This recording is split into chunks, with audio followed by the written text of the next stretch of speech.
Assalamu alaikum wa rahmatullahi wa barakatuh. Ce que tu vas entendre n'est pas une simple histoire. C'est un rappel, un éveil, un voyage dans le silence de la nuit, là où les cœurs sincères rencontrent leur Seigneur. 1 heure avant Fajr. Quand tout dort, Allah t'attend. Ferme les yeux un instant. Écoute non pas avec tes oreilles, mais avec ton âme. Car peut-être, c'est ce message-là qu'Allah voulait que tu entendes aujourd'hui.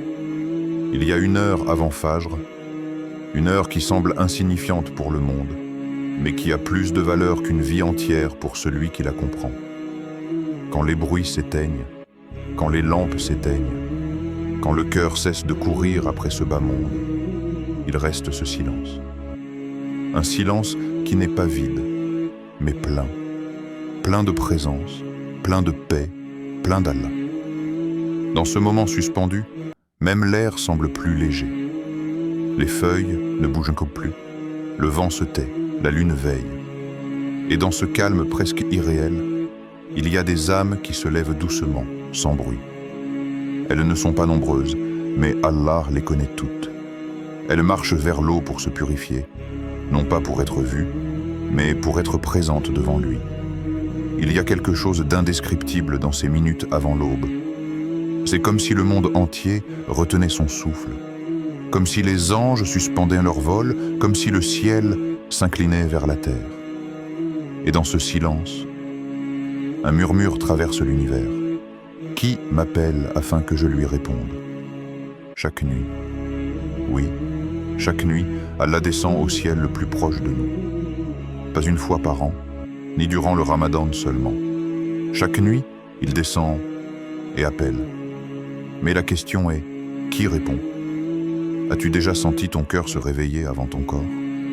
Ce moment étrange où tu ouvres les yeux sans savoir pourquoi, comme si quelque chose t'appelait doucement.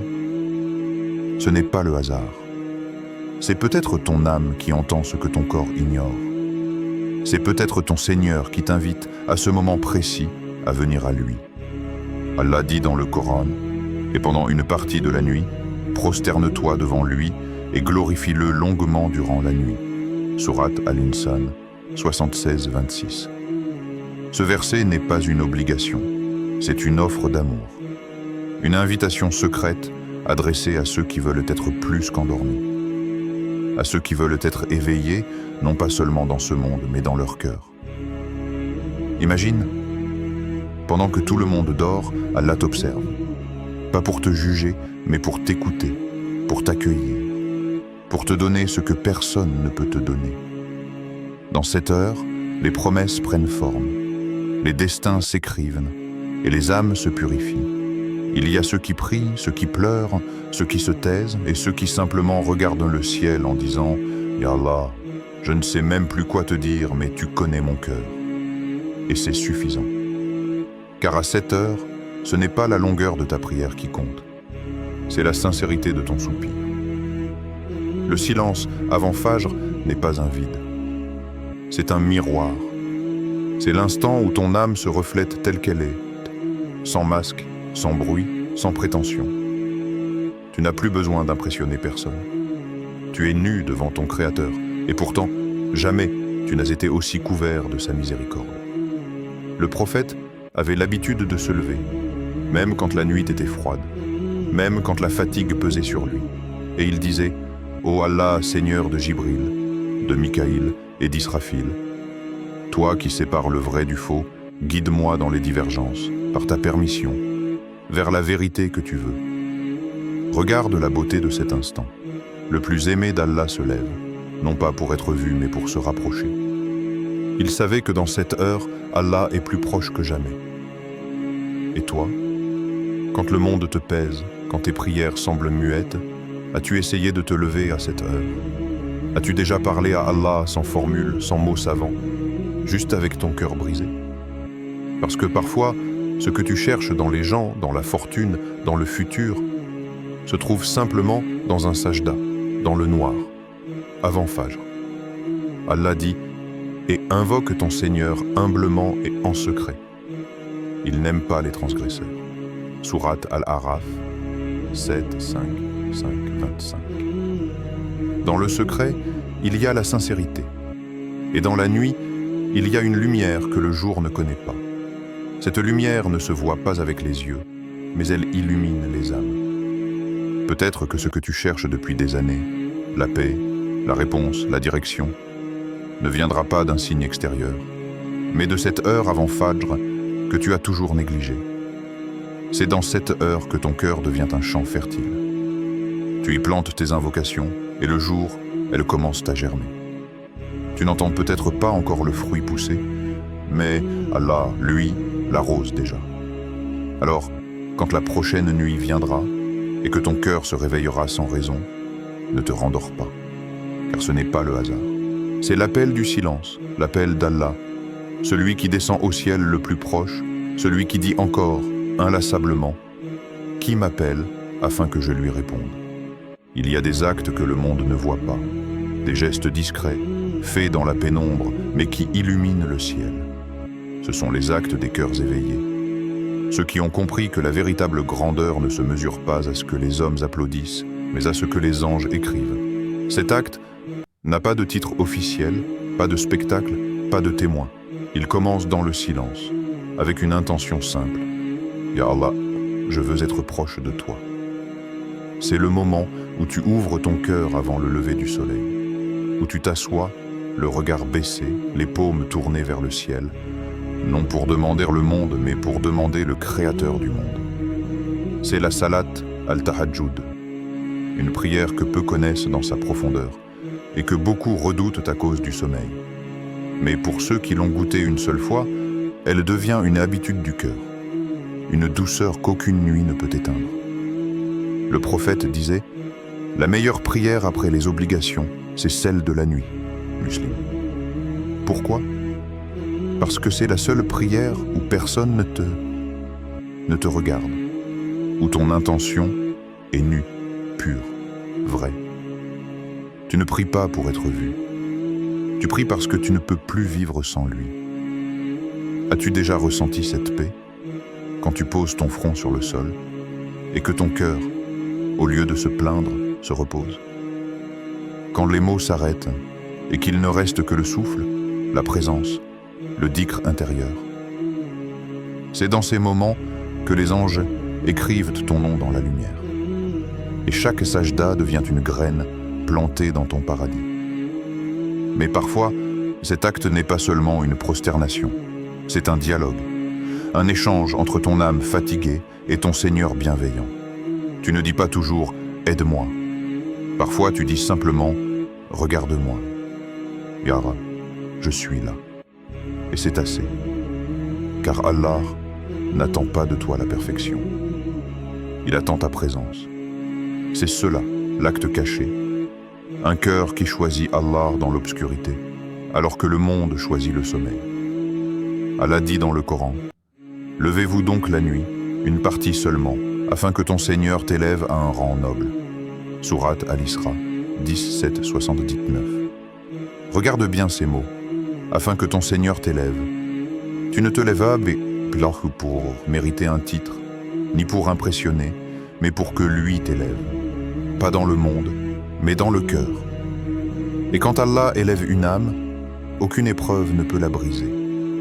Beaucoup prient quand le jour commence, mais rares sont ceux qui aiment Allah quand le monde dort, car l'amour véritable ne se montre pas dans la foule. Il se prouve dans la solitude. Imagine cette scène. Un homme se réveille, encore fatigué. Il hésite. La chaleur du lit l'appelle, mais son cœur l'appelle plus fort. Alors il se lève. Il fait ses ablutions, l'eau froide sur sa peau. Il étend son tapis dans la pénombre. Et là, il dit « Allahu Akbar ». À cet instant, le monde s'efface. Les soucis disparaissent. Les dettes, les peurs, les blessures, tout devient petit, parce qu'il se tient devant le roi des cieux et de la terre. Et dans cette prière, il dépose tout, ses erreurs, ses doutes, ses blessures. Et Allah les transforme en lumière. C'est cela, le secret. Tahajjud ne te change pas seulement spirituellement, elle te reconstruit intérieurement. Elle t'apprend à parler autrement, à voir autrement, à aimer autrement. Car celui qui se tient debout devant Allah la nuit ne plie plus devant les épreuves le jour. Le prophète disait encore « Approchez-vous d'Allah par les œuvres secrètes, car elles sont plus aimées d'Allah », rapporté par At-Tabarani. Le secret a un parfum particulier, celui du cœur sincère. Un cœur qui n'a besoin d'aucun regard, d'aucune validation, parce qu'il a trouvé son apaisement dans celui qui voit tout. Parfois, tu ne ressens rien. Tu pries, mais ton cœur semble vide. Tu t'assois, mais les larmes ne viennent pas. Et pourtant, Allah t'écoute. Il t'écoute même dans ton silence, parce que ton effort est déjà une preuve d'amour. Et cet amour, il le récompense plus que tu ne peux l'imaginer. Et la nuit, ils dorment peu, et aux dernières heures de la nuit, ils implorent le pardon. Sourate Ad-Dariya, 50 et 1, 17 à 18.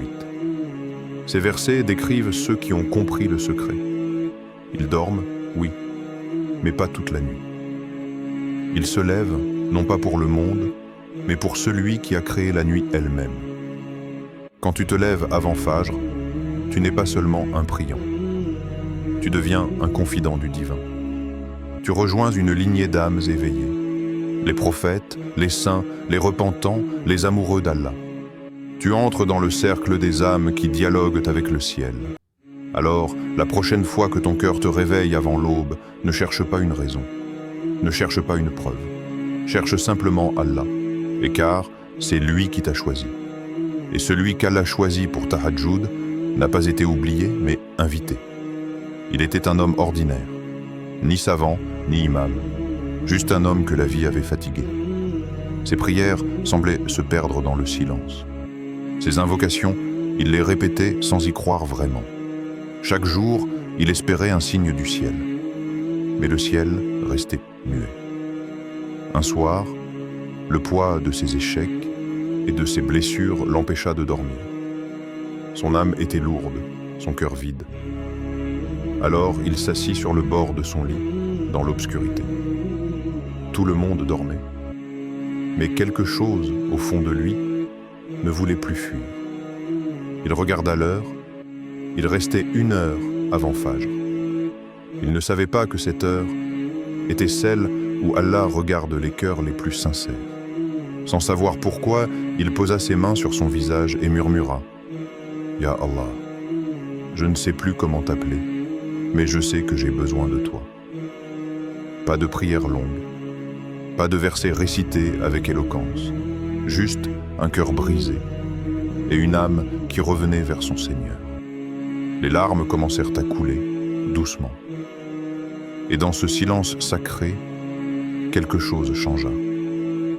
Ce n'était pas une voix, ce n'était pas un miracle, mais un apaisement si profond qu'il sentit son cœur s'ouvrir. C'est cela, le secret de l'heure avant Fajr. Tu n'as pas besoin d'être parfait pour t'y présenter. Tu dois juste être vrai. Le prophète a dit « Allah est plus heureux du repentir de son serviteur que l'un de vous ne le serait d'avoir retrouvé sa monture perdue dans le désert. » Sahih al-Bukhari, 6309. Cette nuit-là, l'homme ne demanda ni richesse ni réussite. Il dit simplement « Guide-moi vers toi ». Et c'est ce que fit Allah. Non pas en un instant, mais lentement, à travers des signes. Une prière qu'il ressentit plus profondément. Une parole du Coran qui toucha son cœur.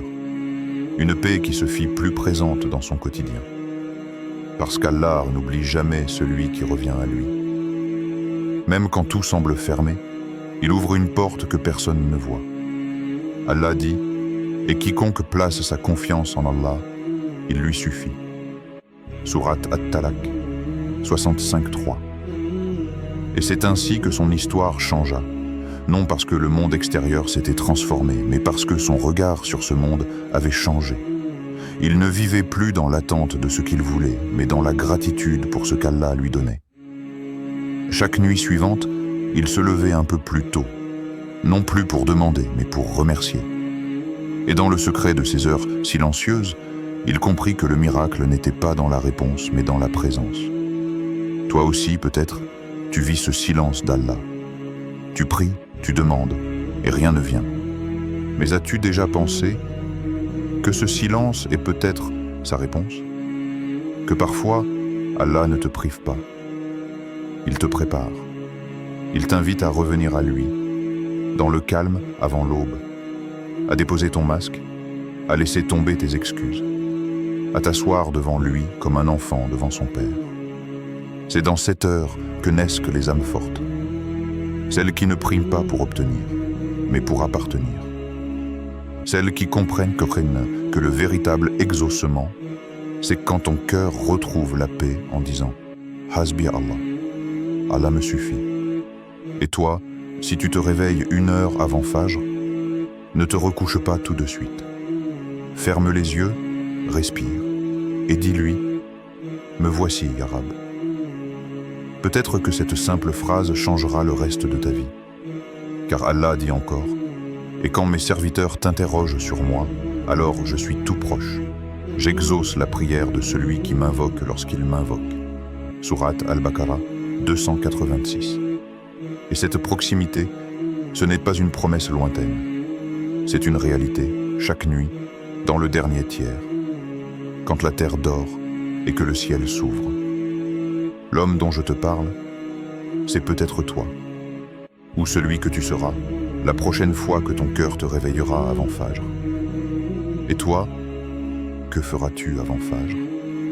Quand tout s'éteint autour de toi, quand le monde s'abandonne au sommeil, que feras-tu de cette heure que le ciel t'offre en secret?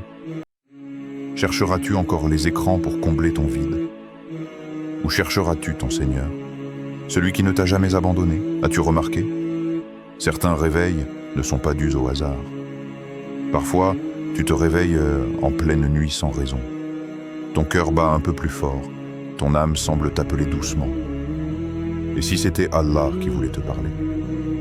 Et si cette heure-là était ton rendez-vous manqué depuis toujours? Tu dis souvent « J'aimerais qu'Allah me parle ». Mais quand il t'invite dans le silence avant l'aube, tu dors. Et pourtant, c'est là qu'il te répond. Pas avec des mots, mais avec une paix qui ne s'explique pas. Une paix qui te traverse, comme une lumière qui effleure le cœur.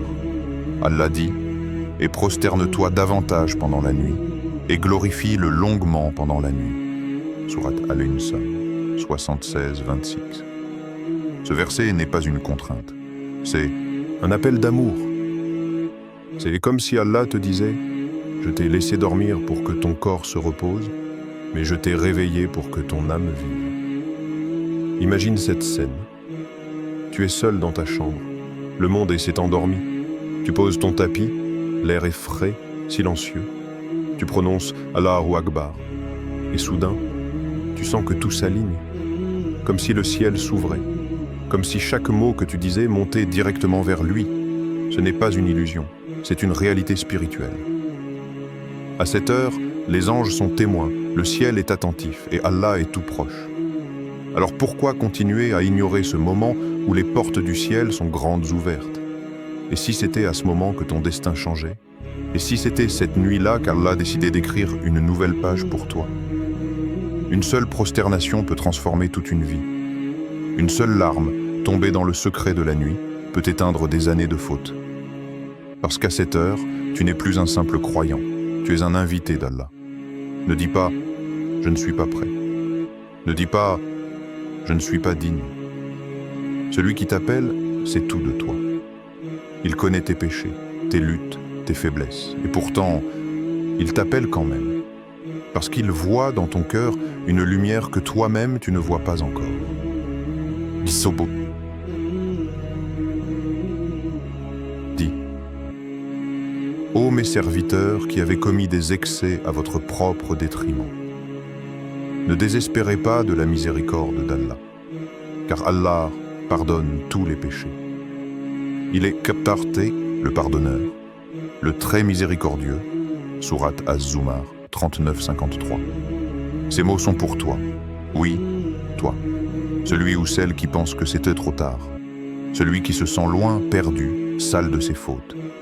Allah te dit, reviens, pas demain, pas plus tard, maintenant, 1 heure avant Fajr. Peut-être qu'aujourd'hui, tu cherches un signe, une réponse, une délivrance. Tu t'épuises à regarder le monde autour de toi. Mais le signe est là, depuis toujours. C'est cet appel du dernier tiers de la nuit, cet instant où ton cœur bat sans savoir pourquoi. As-tu déjà remarqué? Quand tu te lèves pour prier à cette heure, ton visage n'est pas le même le lendemain. Ton regard change. Il devient plus calme, plus profond. Parce que tu as parlé à Allah avant que le jour ne commence. Et celui qui parle à Allah avant Fajr marche toute la journée avec sa lumière. Ceux qui, durant la nuit, se lèvent pour adorer leur Seigneur, prosternés et debout, redoutant l'au-delà et espérant la miséricorde de leur Seigneur. Dis, ceux-là sont-ils égaux à ceux qui ne le font pas? Sourate Az-Zumar, 39:9. Allah ne pose pas cette question pour te comparer, mais pour t'inviter à choisir ton camp. Celui des endormis ou celui des éveillés. Alors, la nuit prochaine, quand tu sentiras ton cœur battre un peu plus fort, ne te rendors pas. Fais une seule prosternation, un seul mot suffit, Ya Allah, et laisse ton âme parler, car cette parole silencieuse peut changer ta vie entière. Peut-être que tu ne verras pas de miracle tout de suite, mais la vraie réponse d'Allah n'est pas toujours ce que tu veux, c'est souvent ce dont ton âme a besoin. Et quand tu sortiras au matin, avec cette paix étrange dans ton cœur, tu comprendras que ce n'était pas une simple prière. C'était une rencontre. C'était une réponse. C'était Allah. Une heure avant Fajr, les portes du ciel sont ouvertes. Les anges écoutent et Allah appelle. Et celui qui frappe à cette heure-là ne repart jamais les mains vides.